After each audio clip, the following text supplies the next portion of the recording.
పిఠాపురం పట్టణానికి చెందినటువంటి ఇద్దరు మైనర్ బాలికలను మోసగించిన నేపథ్యంలో అలాగే దీనిపై పోక్స్కో కేసు అయితే నమోదైంది. ఈ నేపథ్యంలో కాకినాడ పోక్స్కో కోర్టు ఏదైతే ఉందో దీనిపై సంచలనం అయితే తీర్పు ఇచ్చినటువంటి పరిస్థితి ఉంది. తాజాగా ఈ యొక్క కేసుకు సంబంధించినటువంటి తీర్పు వెలువడిన నేపథ్యంలో అలాగే పిఠాపురం జగ్గయ్యచర్యకి చెందినటువంటి ఇద్దరు అక్కా చెల్లెలను అయితే శారీరకంగా అదైతే లైంగిక వేధింపులకు గురి చేసి ఈ నేపథ్యంలో వాళ్ళు ఇచ్చినటువంటి ఫిర్యాదు నేపథ్యంలోనే అలాగే జగ్గయ్యచర్యకు చెందినటువంటి హేమంత్ అనే యువకుడికి అయితే ఈ యొక్క తాజాగా పోక్సో కాకినాడ కోర్టు ఏదైతే ఉందో 30 సంవత్సరాల జైలు శిక్ష అయితే విధించినటువంటి పరిస్థితి ఉంది. దీనిపై అసలు గతంలో ఏం జరిగింది, దీనిపై ఆ కేసు ఎప్పుడు నమోదైంది, దీనిపై మరిన్ని విషయాలు తెలుసుకునేందుకు పిఠాపురం సర్కిల్ ఇన్స్పెక్టర్ శ్రీనివాస్ గారు ఉన్నారు. మరిన్ని విషయాలు మాట్లాడే ప్రయత్నం చేద్దాం. సార్ చెప్పండి, ఈ కేసు ఎప్పుడు నమోదైంది, అసలు దీనిపై కేసు పూర్వపరాలు ఏ విధంగా ఉన్నాయి సార్? ఈ పిఠాపురం టౌన్ పోలీస్ స్టేషన్ లిమిట్స్లో 2019లో ఒక పోక్సో కేసు అని రిజిస్టర్ చేయడం జరిగింది. ఆ కేసు చూసినట్లయితే ఇద్దరు మైనర్ బాలికలు, ఫిర్యాది ఆటో డ్రైవరు, ఆ ఇద్దరు మైనర్ బాలికలు కూడా ఇంటర్మీడియట్ చదువుతున్నారు.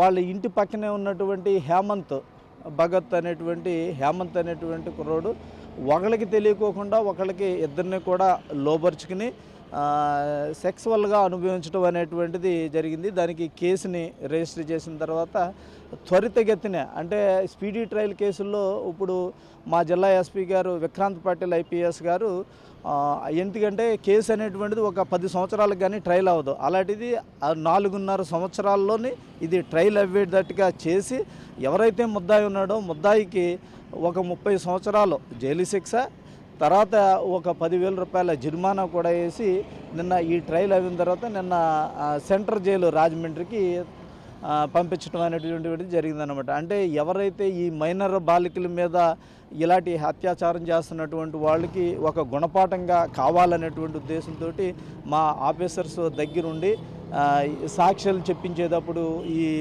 ఏదైతే ఏపీపీ గారు కానీ ఆ దగ్గరుండి వాళ్ళకి చెప్పించడం వల్ల ఈ శిక్ష అనేటువంటిది కన్ఫర్మ్ అయిందండి. ఇంకా ఏదైనా కనుక కనీసం పోక్సో కేసుల్లో శిక్ష పడేటట్టుగా ఖచ్చితమైనటువంటి చర్యలు తీసుకోవాల్సినట్టుగా మా ఎస్పీ సార్ చెప్తూ ఉంటారు. అదేవిధంగా మేము స్పీడీ ట్రయల్ జరుపుతున్నాం. ఈ విచారణలో ప్రధానంగా ఎవరెవరు కీలకంగా వ్యవహరించారు అధికారులు? ప్రధానంగా చూసుకుంటే అప్పుడు ఉన్నటువంటి ఎస్ఐ ఎవరు, దీనికి సంబంధించినటువంటి డిఎస్పీ కావచ్చు, గతంలో ఏ విధంగా దీన్ని ముందుకు నడిపించడం జరిగిందండి?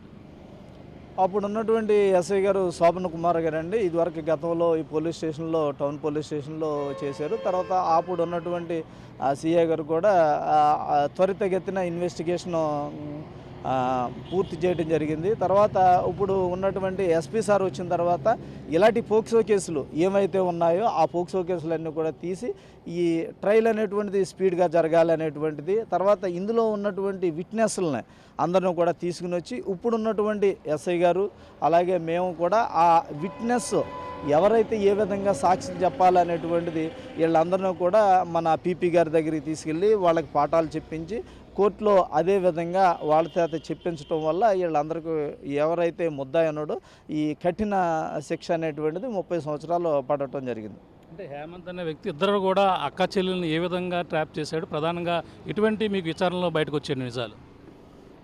యాక్చువల్గా అది ఇంటి దగ్గరలో ఉన్నటువంటి ఈ ముద్దాయి వీళ్ళిద్దరూ కూడా ఇంటర్మీడియట్ చదువుతూ ఉండేవారు. వీళ్ళకి మాయ మాటలు చెప్పి నిన్ను మ్యారేజ్ చేసుకుంటామనేటువంటి నమ్మబలికి ఒకళ్ళకి తెలియకోకుండా ఒకళ్ళకి చెప్పిన తర్వాత ఇది జరిగింది. వాళ్ళు కూడా రియలైజ్ అవ్వి జరిగినటువంటి తప్పు తెలుసుకుని ఖచ్చితంగా ముద్దాయికి శిక్ష పడాలనే ఉద్దేశంతో వాళ్ళు సాక్ష్యం అనేటువంటిది బాగా చెప్పడం వల్ల ఈ ముద్దాయికి జైలు శిక్ష అనేటువంటిది పడ్డది. ఇద్దరికి వయసు ఎంత ఉందని వాళ్ళిద్దరికి చూసుకుంటే అప్పట్లో జరిగినటువంటి ఎన్ని సంవత్సరాలు ఉండేవాళ్ళు?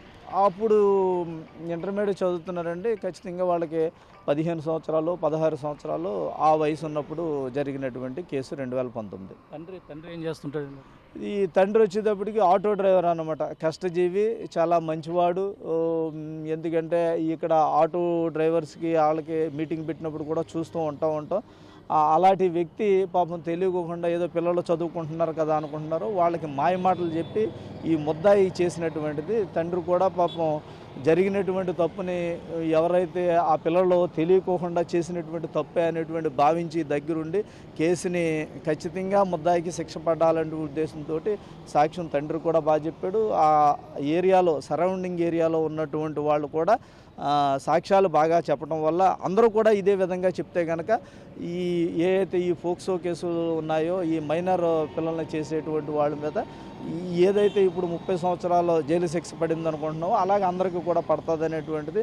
అలాగే మా పోలీస్ ఆఫీసర్స్ పదే ఈ విధంగా చెప్పించాలని చెప్పడం వల్ల ఇది శిక్ష కన్ఫర్మ్ అయింది. ఇప్పుడు రాజమండ్రి సెంట్రల్ జైలుకి పంపించడం కూడా జరిగింది. అప్పటి వరకు హేమంత్ కుమార్ ఎవరైతే ఉన్నారో అప్పుడు దాకా బెయిల్ మీద ఉన్నాడు. ఇప్పటి వరకు కూడా అతను ఈయన ఆల్రెడీ కేసు జరిగిన వెంటనే రిమాండ్కి పంపించడం జరిగింది. ఆల్రెడీ 3 నెలలు జైల్లో ఉన్న తర్వాత పూచికత్తుల మీద బెయిల్ పెట్టుకుని రిలీజ్ అయ్యాడు. అయిన తర్వాత వాదోపవాదాలు జరిగిన తర్వాత మళ్ళీ జైలు శిక్ష కన్ఫర్మ్ అయిన తర్వాత ఇప్పుడు జైలుకి వెళ్తుంది.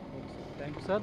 చూస్తున్నాం ఇది పరిస్థితి. పోలీసు వ్యవస్థ పైన అలాగే కోర్టులపైన నమ్మకం కలిగించే విధంగా ఈ యొక్క కోర్టు ప్రధానంగా ఇప్పుడు ఇచ్చినటువంటి తీర్పే ప్రధాన ఉదాహరణగా కూడా చెప్పాలి. ఏదైతే పిఠాపురంలో జరిగినటువంటి సంఘటన 2019లో జరిగింది. అలాగే ఇద్దరు మా యువతులను అంటే అక్కా చెల్లెలను ఇద్దరిని కూడా ఒకరి తెలియకుండా ఒకరిని ఈ విధంగా ప్రేమించి పెళ్లి చేసుకుంటానని మోసగించి లైంగిక శారీరకంగా ఇచ్చేసిన తర్వాత అయితే ప్రధానంగా వాళ్ళు మోసగించిన విషయం అయితే ఒకరి తర్వాత అక్క చెప్పిన నేపథ్యంలోనే చెల్లికి కూడా ఇదే విషయం ఈ విధంగా మోసపోయిన తన తండ్రికి చెప్పిన నేపథ్యంలో తన తండ్రి ఆటో డ్రైవర్గా చేస్తున్న పరిస్థితి ఉంది. ఈ నేపథ్యంలోనే వాళ్ళిద్దరు కూడా దీనిపై పోలీసులను అయితే ఆశ్రయించారు. అప్పుడు ఉన్నటువంటి పోలీసులు దీనిపై కేసు నమోదు చేసి దీనిపై విచారణ అయితే చేపట్టినటువంటి పరిస్థితులు. ఇప్పుడు ఉన్నటువంటి జిల్లా ఎస్పీ విక్రాంత్ పాటిల్ అయితే తనదైన స్టైల్లో ఇప్పుడు ఉన్నటువంటి కేసులన్నీ కూడా పెండింగ్లో ఉన్నటువంటి కేసులను కూడా తీసి త్వరితగతిన పూర్తవ్వాలనే ఉద్దేశంతో 4.5 సంవత్సరాలకే ఈ యొక్క కోర్టు తీర్పు అయితే ఇచ్చినటువంటి పరిస్థితి ఉంది. దీనిపై ప్రధానంగా ఎవరైతే ముద్దాయిగా ఉన్నటువంటి హేమంత్ కుమార్కి అయితే 30 సంవత్సరాల జైలు శిక్షతో పాటు 10,000 రూపాయలు